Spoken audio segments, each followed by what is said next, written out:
12장 2절 말씀입니다. 한 절씩 교독하겠습니다. 그 머리 위에 이는 유대인의 왕 예수라 쓴 제패를 붙였더라.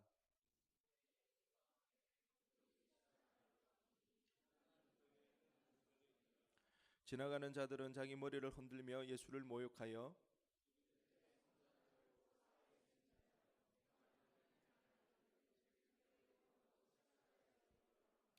그와 같이 대제사장들도 서기관들과 장로들과 함께 희롱하여 이르되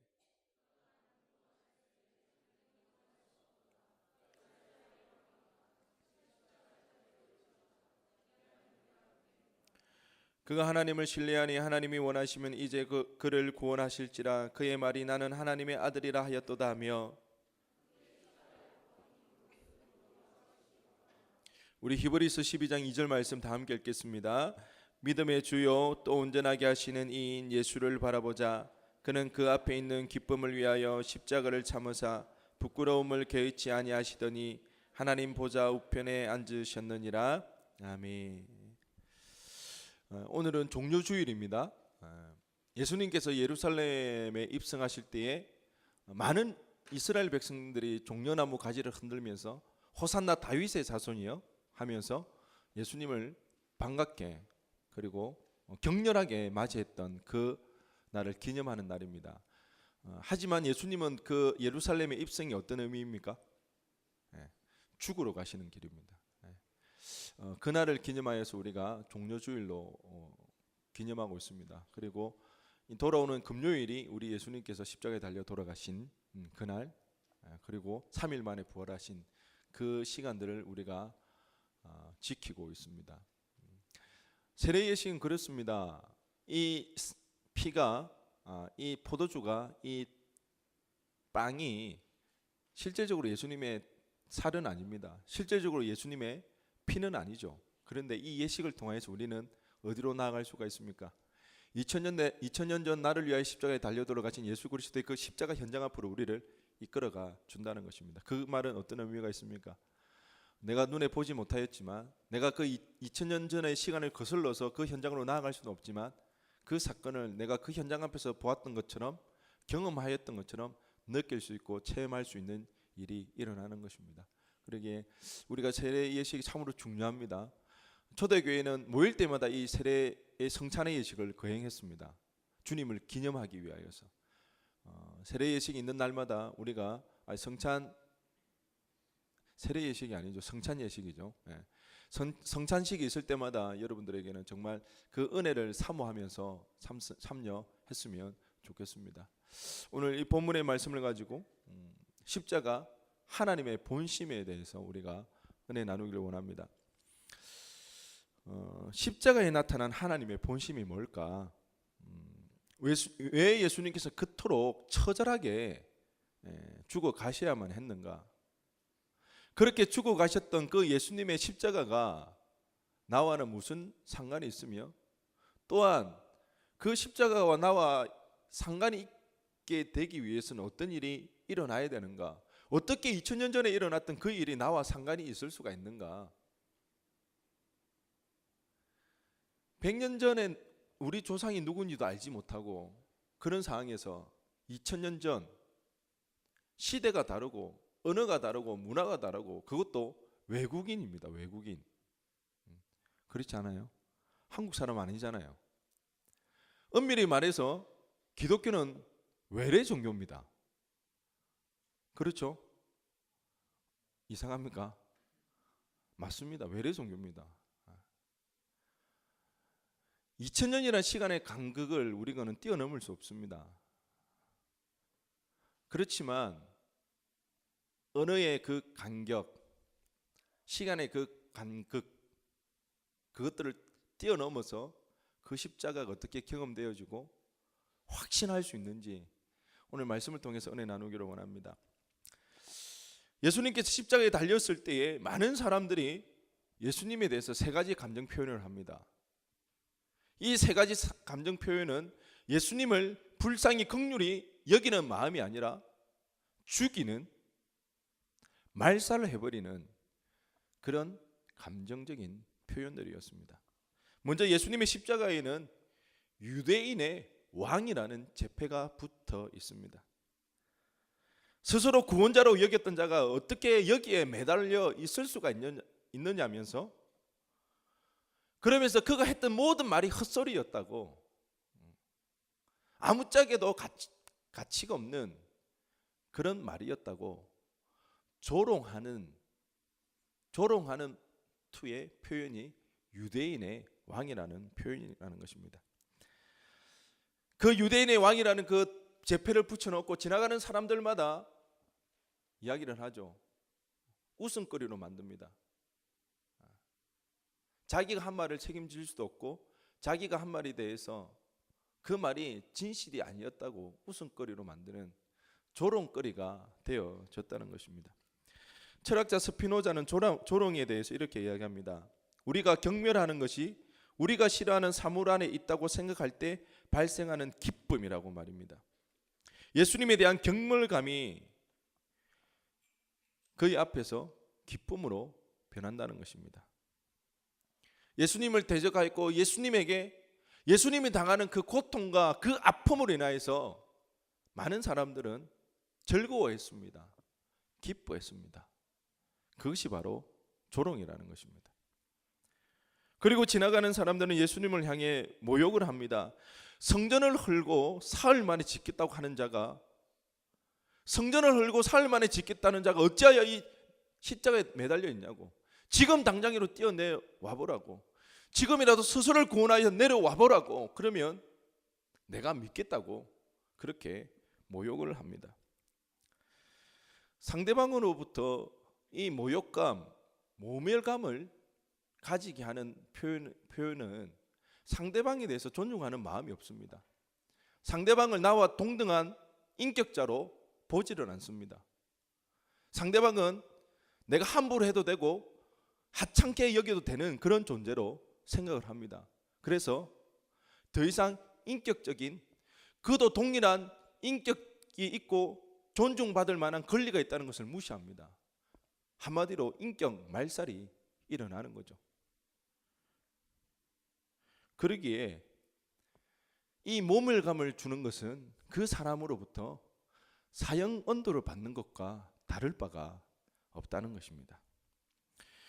마지막으로 모욕하는 소리를 들었던 대제사장과 서기관 그리고 장로들은 덩달아 신이 나서, 왜요? 예수님의 3년의 공생의 가운데 끊임없이 반목하였던 그 관계들, 그런데 예수님의 하는 말씀에 건의가 있고 예수님께서 하는 일들에 기적이 일어나니까 감히 대항하지 못하였는데, 이제는 그 십자가에 못 박혀 달려 있으니까 너무 신이 나는 거예요. 기분이 좋은 거죠. 자기들이 이겼다고, 자기들의 말이 옳았다고 그렇게 신이 나서 이야기를 합니다.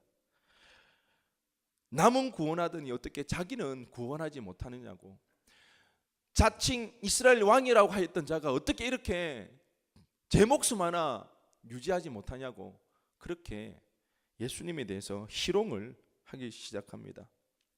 희롱이 무엇인가요? 단지 자신의 즐거움을 위해서 상대방에게 해를 가하거나 상대방이 고통을 느끼는, 상대방이 아파하는 그것으로 인하여서 즐거움을 누리는 것이 희롱이지 않습니까? 내가 즐기기 위해서, 내가 즐거움을 누리기 위해서 다른 사람들을 웃음거리로 만들고 놀잇감으로 여기는 것이 희롱이지 않습니까? 예수님은 이런 희롱을 받았다는 것입니다.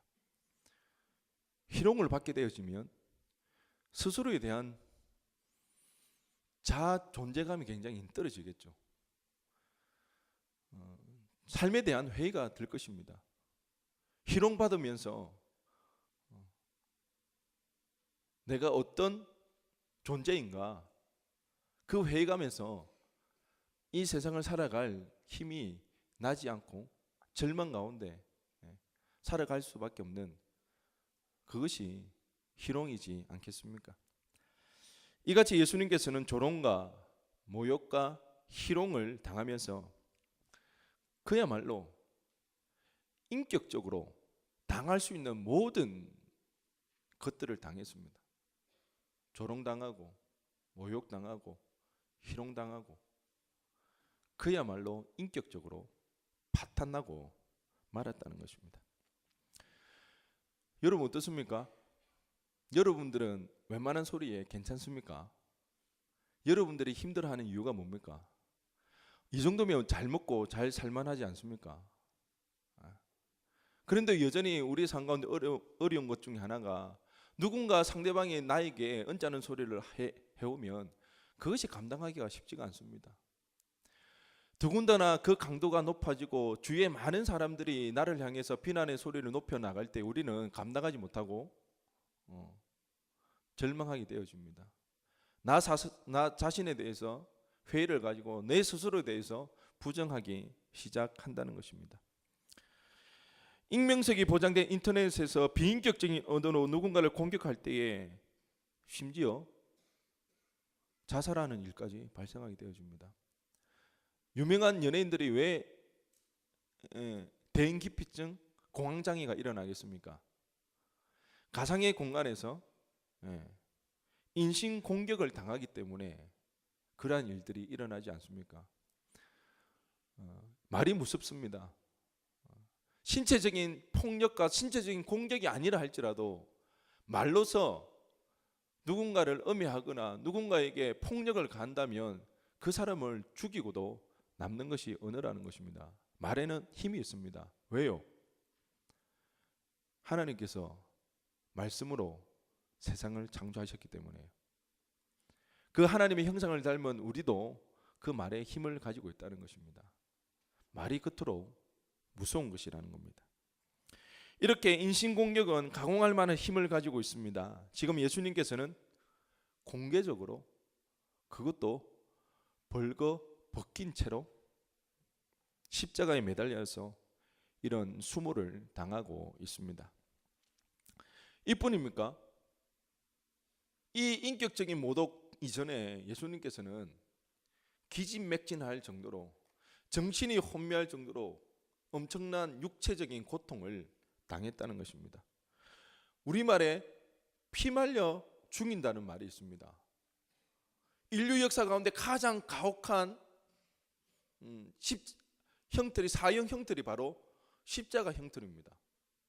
그야말로 피를 말려 죽이는 방법이 십자가 형틀이라는 것입니다. 예수님은 십자가에 매달리기 전에 가죽 채찍질을 엄청나게 당했습니다. 그 로마 군인들이 가지고 있던 그 가죽 채찍 끝에는 쇳덩어리가 달려 있습니다. 그래서 그 채찍을 맞을 때마다 살점을 팔고 들어갑니다. 그리고 그 채찍을 당길 때마다 살점이 띄어져 나갑니다. 뿐만 아니라 심하게 깊이 박힐 때는 뼈에까지 박히어서 뼈에 상처를 내기도 한다는 것입니다. 그렇게 한참을 때린 후에 사람이 거의 반 죽어갈 때에 양 손목과 발목에 못을 박아 매답니다. 우리는 흔히 예수님의 십자가에 박혔을 때에 예수님의 십자가의 흔적이 손 어디에 있다고 생각합니까? 관심 없습니까? 예수님이 어디? 손바닥, 손 중앙에 있다고 생각하죠. 예수님의 피 묻은 손하면 우리는 자동적으로 머리에 떠오르는 장면은 예수님의 손바닥 중앙입니다. 그런데요, 사람이 십자가의 손바닥에 못이 박혀서는 매달려 있을 수가 없습니다. 살밖에 없기 때문에 이 우리의 몸무게를 지탱할 수 없어서 우리는 떨어질 수밖에 없습니다. 그렇기 때문에 예수님의 손목에 있는 뼈에다가 못을 박은 것입니다.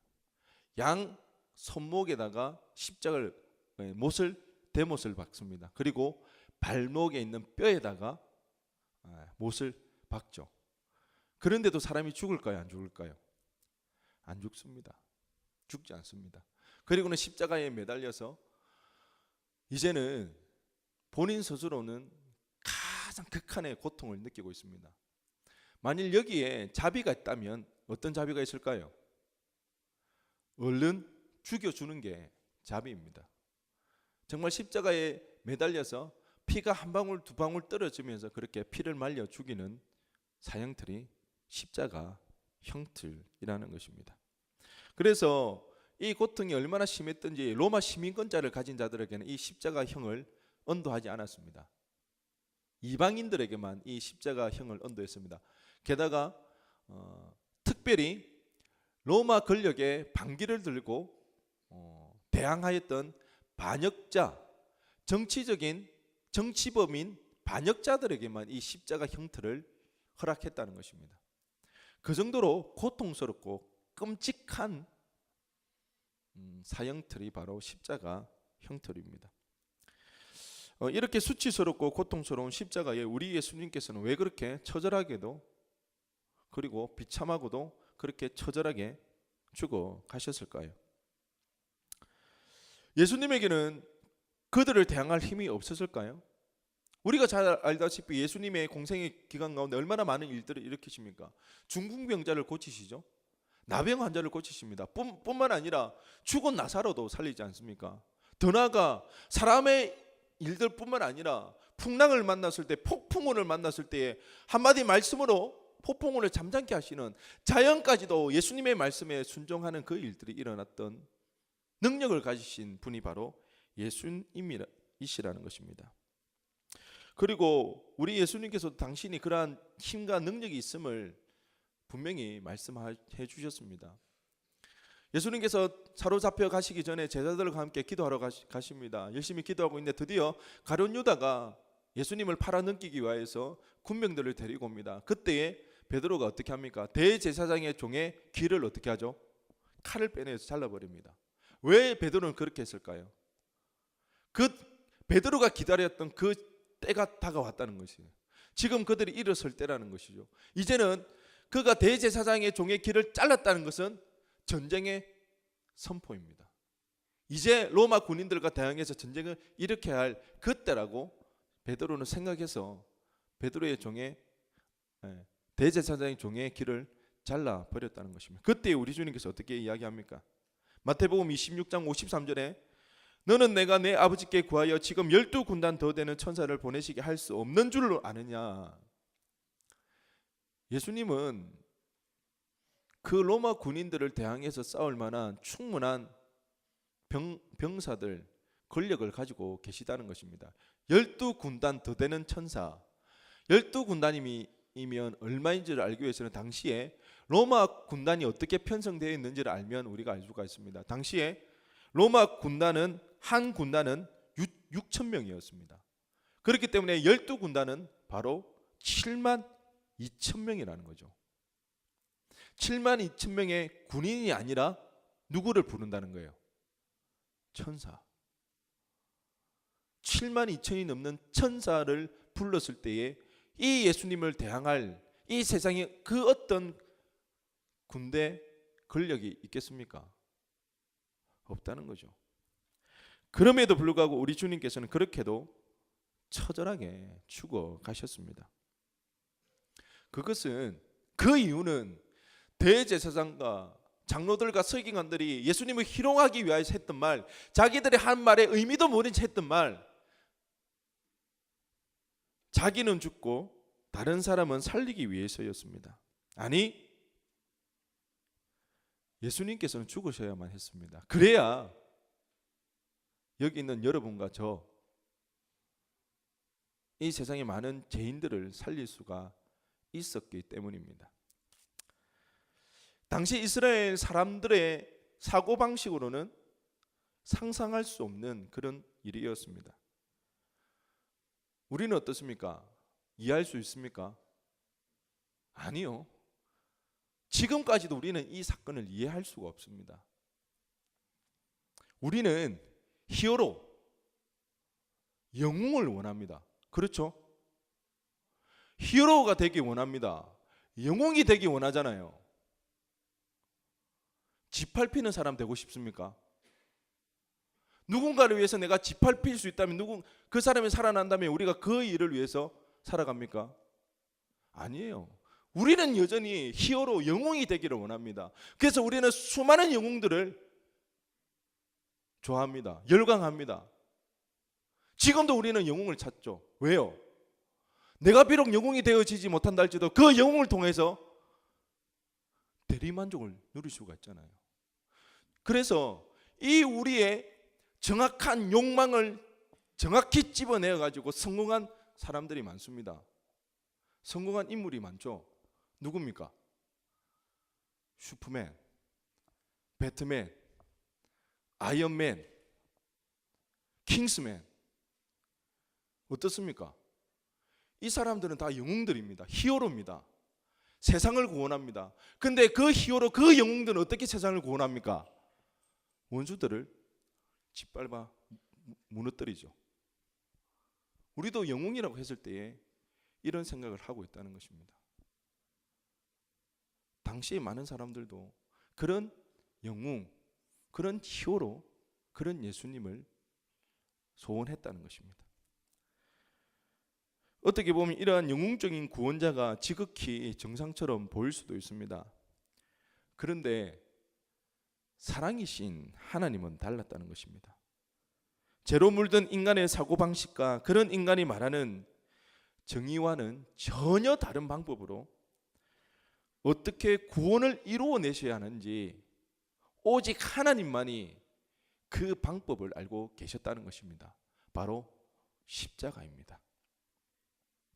사실 죄인들을 위해 십자가를 지시는 이 일이 이 이스라엘 백성뿐만 아니라 세상 모든 사람들이 이해가 잘 되어지지 않는 일이기에 그 십자가를 바라보면서 그게 그렇게 와닿지 않을 것을 우리 하나님께서는 너무나 잘 알고 있었습니다. 그래서 이미도 이전에 사전에 구약 시대에 예비로 보여주신 장면이 있습니다.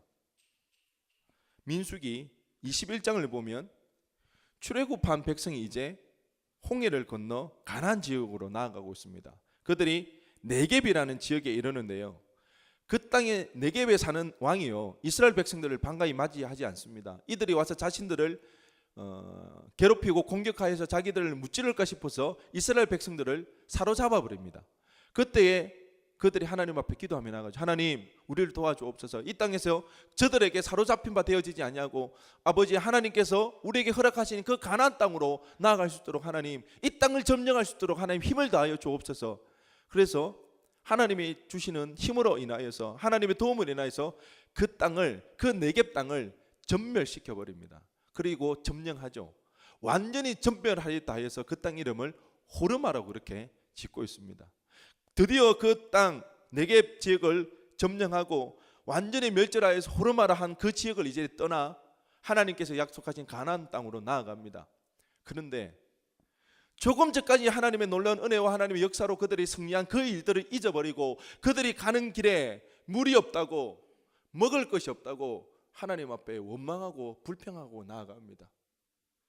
수차례 하나님 앞에 그들이 길이 어렵다고, 불편하다고, 먹을 것이 없다고 하나님 앞에 원망하고 불평하였죠. 그때마다 하나님은 그들에게 그 불평을 탓하지 아니하시고 그들에게 먹을 것이 없다 그러면 먹을 것을 주었습니다. 고기가 먹고 싶다 그러면 메추라기를 주었습니다. 그런데 이제는 이 하찮은 음식을 싫어한다라고까지 이야기를 했습니다. 그들이 말했던 하찮은 음식이 뭔지 아십니까? 먹을 것이 없다고 하나님 앞에 기도했을 때 하나님께서 기적적으로 하늘에서 내려주셨던 만나, 그 만나가 이제는 물린다고 하나님, 이 하찮은 음식이 이제는 싫다고 그렇게 원망을 합니다. 그랬을 때 하나님께서는 더 이상 그들의 원망과 불평을 용인하지 아니하시고 그때는 하나님께서 그들에게 심판하십니다. 벌을 내리십니다. 이스라엘 백성 가운데 불뱀을 보내어서 그 불뱀에 물려서 죽게 만들었다는 것입니다. 불뱀이 이스라엘 수많은 사람들을 물려 죽게 하니까 그때서 아차 싶은 거예요. 와, 이랬다면 정말 우리가 멸절당하게 되구나. 그래서 이스라엘 백성이 또 잘하는 게 뭐가 있습니까? 죄도 잘 짓지만 또 뭐도 빠릅니까? 회개도 빨라요. 꼭 누구를 보는 것 같지 않습니까? 왜 다 저를 쳐다보십니까? 저만 그렇습니까? 지금 불뱀에 물려가지고 죽어가고 있으니까 이스라엘 백성이 또 큰일 났다 싶어 또 금세 하나님 우리가 잘못했다고요. 하나님 제 잘못입니다. 이렇게 기도하니까 또 우리 하나님 마음 좋으신 그 하나님께서는 또 살 길을 열어주십니다. 어떻게 합니까? 민수기 21장 8절 9절에 하나님께서 제시한 그 치유책입니다. 우리 다 함께 읽어보겠습니다. 시작.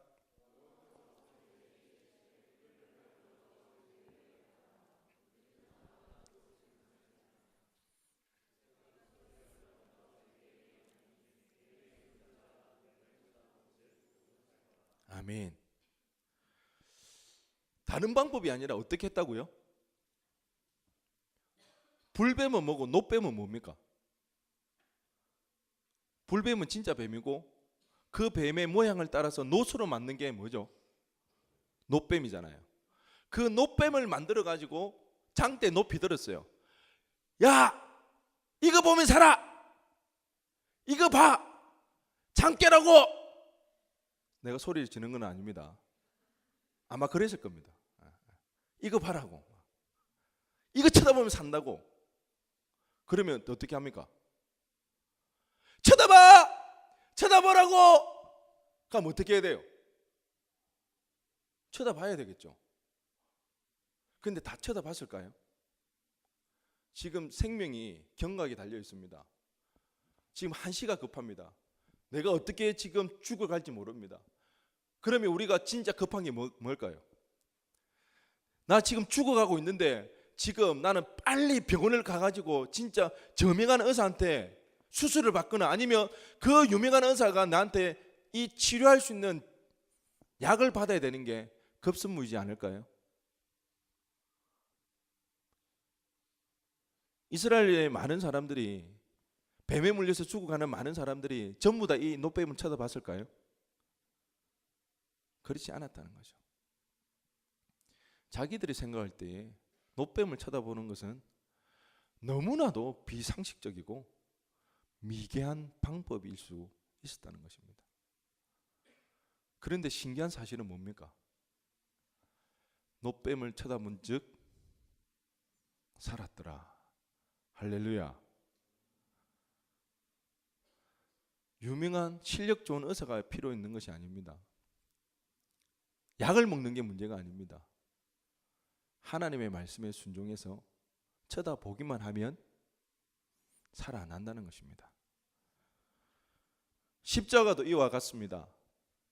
우리의 이성과 윤리로는 도저히 이해되지 않는 그런 방법입니다. 그러기에 순종이 필요합니다. 믿어서가 아니라 하나님이기 때문에 우리는 순종해야 한다는 것입니다. 하나님이시기에 따라가야 한다는 것입니다.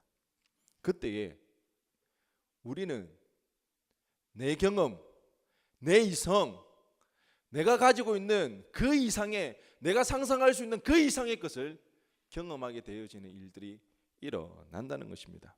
여러분 반드시 기억하시기 바랍니다. 숨을 쉬고 있다고 다 살아있는 것이 아닙니다. 숨 쉰다고 다 살아있는 것이 아니라는 거예요. 이미 죄로 물든 우리 인생들이 하나님께서 만드신 그 참된 생명을 누리지를 못한다는 거죠. 여러분 태초에 이런 아픔이 있었겠습니까? 태초에 이런 눈물이 있었겠습니까? 우리는 때로는 이 눈물과 이 아픔과 이 문제들을 해결하기 위해서 때로는 이상한 캐릭터를 쫓을 때가 많이 있지 않습니까? 그 캐릭터하고 비교되어지지 않는 황홀할 정도로 놀라운 그 생명력, 참된 생명을 경험할 때에 우리는 이 생명을 통한 경이로움 그리고 감격을 느낄 수가 있다는 것입니다. 이 일은 무엇을 통해서요? 십자가를 통해서만 그 일이 가능해진다는 것입니다. 여기서 우리는 필요한 것이 뭡니까? 우리의 머리로 따지는 것입니까? 아니요. 하나님에게 그냥 순종하는 겁니다. 따라가는 겁니다. 하나님이기 때문에 그 하나님의 말씀에 순종하다 보면 그 십자가를 받아보다 보면 내가 이해되어지는 것이 아니라 내가 알아지는 것이 아니라 십자가를 통한 참 생명을 어떻게 하게 되어집니까? 느끼게 되어진다는 거예요. 경험하게 되어진다는 거죠. 아, 이게 사는 거구나. 이게 생명이구나. 알게 되어진다는 것입니다. 그 생명을 누릴 수 있기를 간절히 축원합니다. 그 십자가를 바라보시기 바랍니다.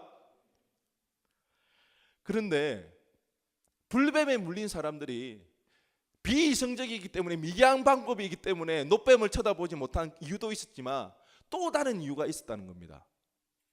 그들이 노뱀을 쳐다볼 수 없었던 이유 뭘까요? 저는 앞에서 이렇게 쇼맨십을 해가면서 이야기하는데 여러분들 생각을 좀 해가면서 왜 그랬을까요?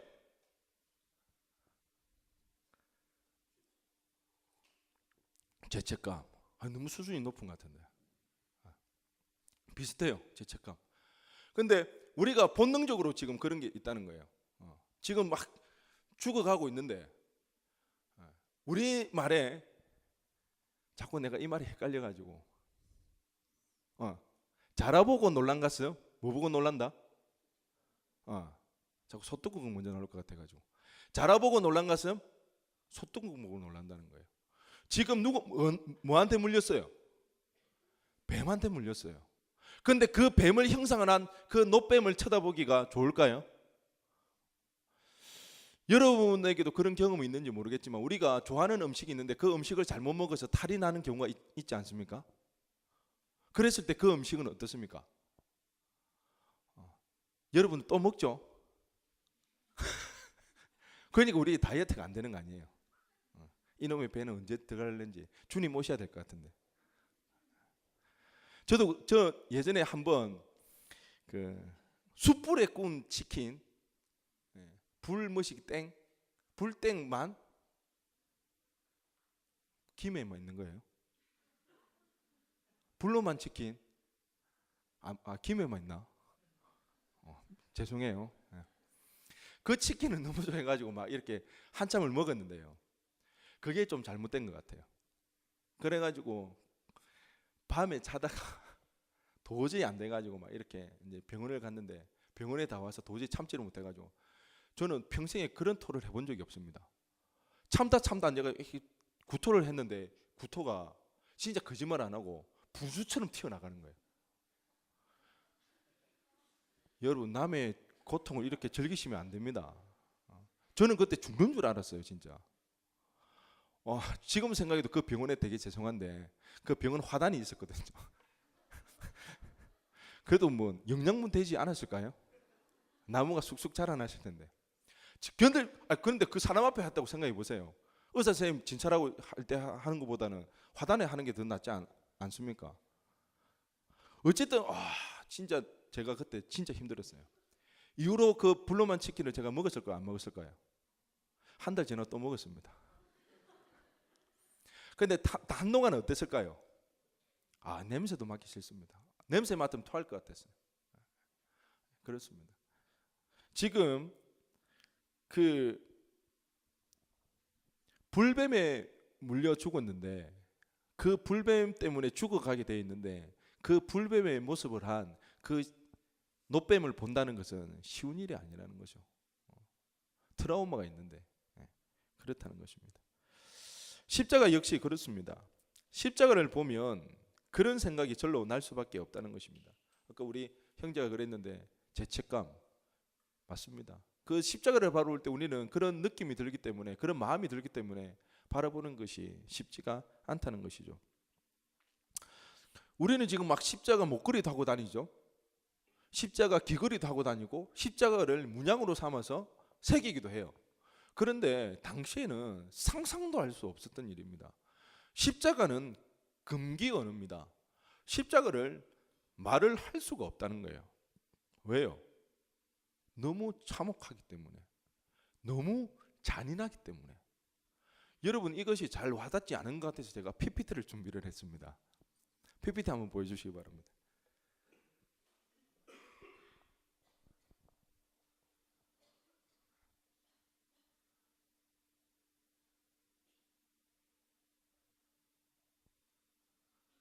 이게 뭔 것 같아요?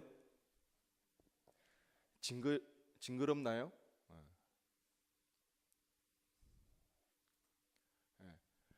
이게 글자가 다 깨졌구나. 이쁜 글자로 했는데 제가 폰트를 주는 걸 깜빡해가지고 다음번에 폰트도 같이 줄게요. 두바니 구충이라고 하는 것입니다. 두바니 구충. 그런 근데 자 제가 이제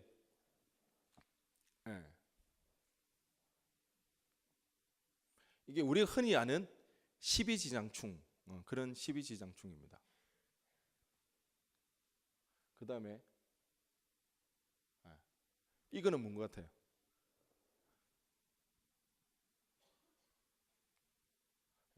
아메리카 구충이라는 것입니다. 아메리카 구충. 점점 이제 얼굴들이 일그러지기 시작하죠. 이거는요, 회충.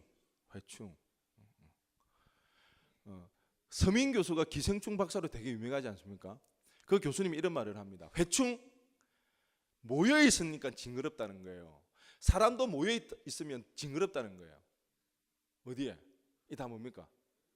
부산 해운대 바다입니다. 사람들이 모여 있으면 어때요? 여러분들도 다를 게 없다는 거예요. 우리도 똑같다는 거예요. 그러면서 이 회충도 아름답다면서 한 마리를 놓고 보면 아름답다는 거예요. 나올 때 나오고 들어갈 때 들어가면서 그렇게 아름답다고 그렇게 이야기를 합니다. 이거는요, 굉장히 이쁘죠? 이게 뭐 인형으로 만들어 가지고 하는데 람벌 편모충이라는 것입니다. 근데 사실은 이렇습니다. 이런 기생충, 뭐 이런 기생충 많습니다. 제가 더 많은 기생충이 있었지만 여기까지만 하겠습니다. 그리고는 저희 집에 이것이 발견되었습니다. 뭔 것 같습니까? 자세히 보십시오.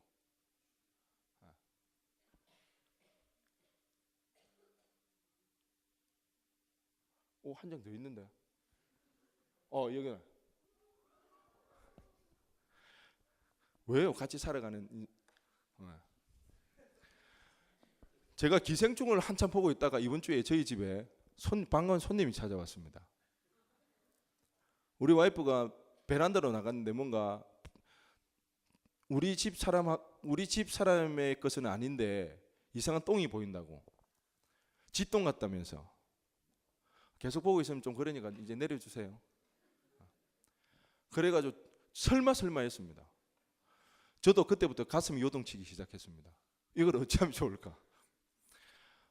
설마 살아있는 건 아니겠지, 설마 나갔겠지 했어요.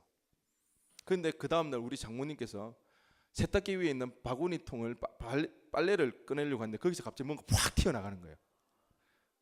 쥐가 튀어나갔습니다. 저희 장모님 안 그래도 심장이 좋지가 않은데 심히 걱정입니다.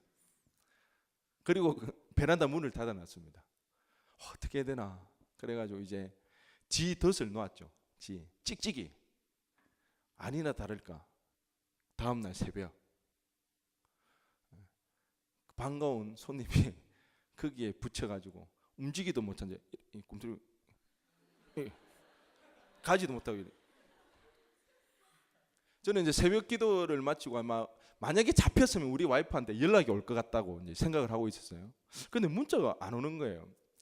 집에 갔는데 그래서 안 잡혔나 했는데 우리 와이프가 여보 나 도저히 보지를 못하겠어, 여보가 한번 봐보라고. 저도 이렇게 문을 확 열어 제치기는 조금 그렇더라고요. 그래서 살짝이 보는데 습기가 차여가지고 잘 안 보이더라고, 저기 있는지 없는지. 그래서 보니까 뭔가 움직이는 게 나가지는 못하고 이렇게 그러고 있는 거예요. 그래가지고 제가 이 사진을 찍거든요. 우리 와이프가 와 여보 진짜 대단한 것 같다고, 어떻게 그 사진을 찍을 수가 있냐고, 진짜 용감한 것 같다면서. 저도 설교를 위해서 꾹 참고 사진을 찍었습니다. 저렇게 속이 상해 있는데 저는 막 정신이 없고 이랬는데 우리 또 큰아들 결이는 아빠 쥐가 너무 불쌍하다고.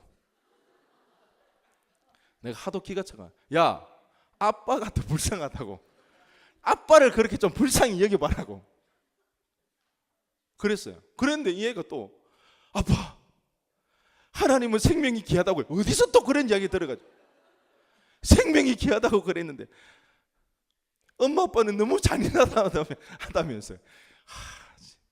이중으로 막 힘들었습니다.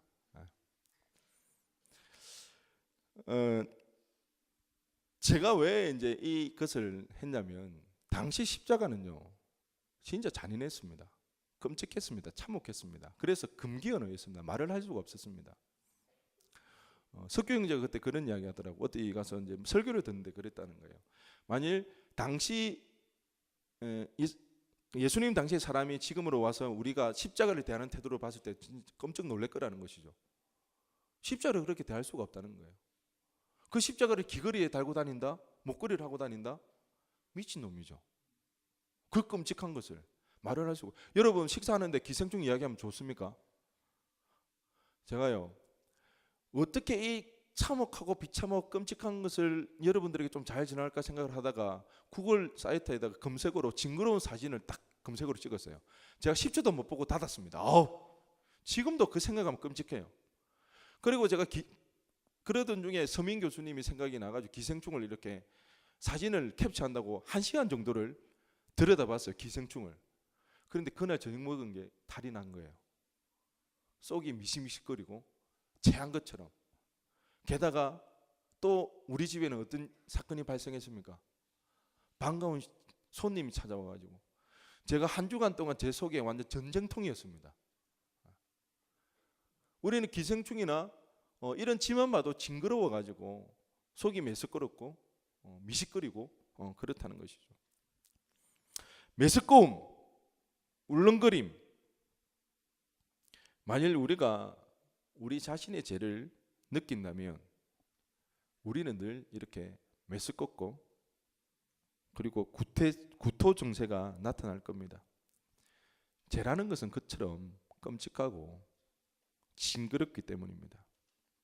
그런데 우리는 잘 느끼지를 못해요. 그래서 뭐를 바라봐야 됩니까? 십자가를 바라봐야 됩니다. 왜 우리 예수님께서 그토록 끔찍하게 징그럽게 처참하게 죽어가셔야 했는가? 죄가 그렇다는 것입니다. 그 죄가 그렇게 끔찍하고 참혹하기에 우리 주님께서는 그렇게 십자가에 달려 돌아가셨습니다. 요즘은 자기 PR 시대라고 합니다. 심지어는 자기가 화난 상태도 영상에 찍어서 올리고요. 자기가 너무 슬프다면서 우는 모습도 영상을 찍어서 SNS에 올리는 그런 시대에 살고 있습니다. 그러기에 우리는 관심받고 싶어하고 인정받고 싶어합니다. 그러면서 동시에 나는 그렇고 그런 애라고 착각하며 살아간다는 것입니다. 이 정도면 괜찮지 뭐 이렇게 자기 위안 삼으면서 우리는 그렇게 살아간다는 것입니다. 내 죄를 인정하고 고백하는 것이 힘들어도 해야 합니다. 그래야 그 지점에서 우리는 하나님을 만날 수가 있기 때문입니다. 여러분, 이 십자가에는 하나님의 본심, 우리를 향한 하나님의 본심이 절절하게 드러나 있습니다. 혹시 여러분 가운데 강아지를 키우는 분이 있습니까? 강아지. 요즘 강아지를 많이 키우는데 그 강아지가 아프면 막 자기 자식 마냥 굉장히 아파하고 힘들어하지 않습니까? 그 강아지가 죽게 되면 정말 잠을 이루지 못하고 그렇게 슬퍼하는 사람들을 보았습니다. 저에게는 강아지는 않지만 자녀들이 있습니다. 덩치는 큽니다. 그래도 제 눈에 넣어도 아프지 않을 만큼 그래서 너무 귀엽고 너무나 사랑스러워서 매일매일 감탄하는 그런 자녀가 저에게는 있다는 것입니다. 그 아이들이 해를 당하지 않도록 아프지 않도록 늘 노심초사해서 지켜보고 있습니다. 혹 무슨 일이 생길라 치면 차라리 내가 그 사건을 그 사고를 당하는 것이 나을 것 같은 그렇게 사랑스러운 자녀들이 저에게 있습니다. 그것이 바로 부모의 마음이라는 것이죠. 하나님께서는 당신의 유일하신 아들 예수님을 이 땅에 보내셨습니다. 그것도 하나님과 예수님을 위한 것이 아니라 우리를 위한 것이라는 거죠. 결국 그 하나님께서는 그 아들을 희생시키셨습니다. 미워서요? 싫어서요? 아니요. 우리 주님은 하나님을 향해서 아빠, 아버지라 부르면서 그렇게 친밀한 관계를 유지하며 살아갔습니다. 우리 주님께서 십자가에 달려 돌아가셨을 때에 십자가에서 7마디를 남기셨는데 그 중에 한마디 엘리 엘리 라마 사막다니 나의 하나님 어찌하여 나를 버리시나이까 절규하며 피 맺힌 외마디 비명을 쏟으시고 돌아가셨던 그 주님, 그 소리를 들으셨던 우리 하나님 아버지의 마음은 어떠했겠습니까? 남몰라라 했겠습니까? 그 자리에 함께하지 않았겠습니까? 어쩌면 예수님이 당하는 그 고통보다 하나님 아버지의 그 마음이 더 찢어지게 아팠는지도 모른다는 것입니다. 그러기에 우리는 십자가를 바라볼 때에 그 아들을 희생하면서까지 우리를 사랑하셨던 그 하나님의 마음, 본심을 알 수가 있다는 것입니다. 로마서 8장 32절 말씀에 자기 아들을 아끼지 아니하시고 우리 모든 사람을 위하여 내주시니가 어찌 그 아들과 함께 모든 것을 우리에게 주시지 아니하겠느냐. 그렇습니다. 당신을 아들을 아끼지 아니하셨던 그 하나님, 그 십자가에서 달려 돌아가신 그 예수님이 고통스러워할 때 그 자리에 함께 하시고 그 아들 예수 그리스도보다 더 아파하셨던 그 하나님께서 우리가 그 십자가를 바라보면서 우리 죄를 깨닫고 우리가 애통해하며 우리가 아파하며 우리가 고통하며 절규하며 하나님을 구하며 하나님 나를 살려달라고 나를 구원해달라고 그렇게 하나님 앞에 기도하며 나갈 때에 하나님은 그 자리에 우리와 함께 주신다는 것입니다. 그러기에 진정 사는 일에 관심을 가진다면 우리는 하나님의 사랑을 맛볼 수가 있을 것입니다. 하나님이 우리를 향해서 말로만 사랑한다 말씀하지 아니하시고 자신의 것을 내어주심으로써 우리는 하나님 아버지의 그 마음의 진정성을 느낄 수가 있다는 것입니다. 나의 문화유산 답사기로 유명한 유홍준 선생님께서 그의 책 서문에서 적어 굉장히 유명해진 경구입니다. 조선 정조 시대의 문장가 유한준이라는 분이 쓴 글인데요. 이렇습니다. 사랑하면 알게 되고 알면 보이나니 그때 보이는 것은 전과 같지 않으리라. 사랑하면 알게 되어집니다. 오늘 우리 성경 본문이 무엇입니까? 믿음의 주여 또 온전하게 하시는 인 예수를 바라보자. 우리가 사랑하는 마음으로 그 은혜를 알고 그 십자가를 바라보게 되어진다면 보이게 되어진다는 것입니다. 그때 보이는 것은 이전에 내가 알고 있는 그냥 나무 토막의 그 십자가가 아니라 그 십자가를 통해서 나를 향해 외치고 있는 그 하나님의 절절한 사랑, 그 사랑을 느끼고 누릴 수가 있다는 것입니다. 우리는 이번 한 주간 고난 주간으로 보내게 되어집니다. 나를 위하여 십자가를 짊어지시고 가셨던 그 주님의 십자가를 기억하고 묵상하는 그런 기간입니다. 이 시간을 통해서 우리가 십자가를 온전히 바라보고 십자가를 바라볼 때에 반드시 하나님께서 우리를 만나 주실 줄로 믿습니다. 그 십자가를 우리가 포기하지 아니하고 바라본다면 나를 위하여서 십자가를 달려 돌아가신 그 십자가의 은혜를 반드시 경험하고 체험하게 될 줄로 믿습니다. 이번 한 주간 십자가를 바라볼 때에 그 십자가의 참된 은혜를 경험하고 누릴 수 있는 우리 모두가 되어지기를 주님의 이름으로 간절히 축원드립니다. 우리 시간 찬양하며 하나님 앞에 기도하며 나가겠습니다.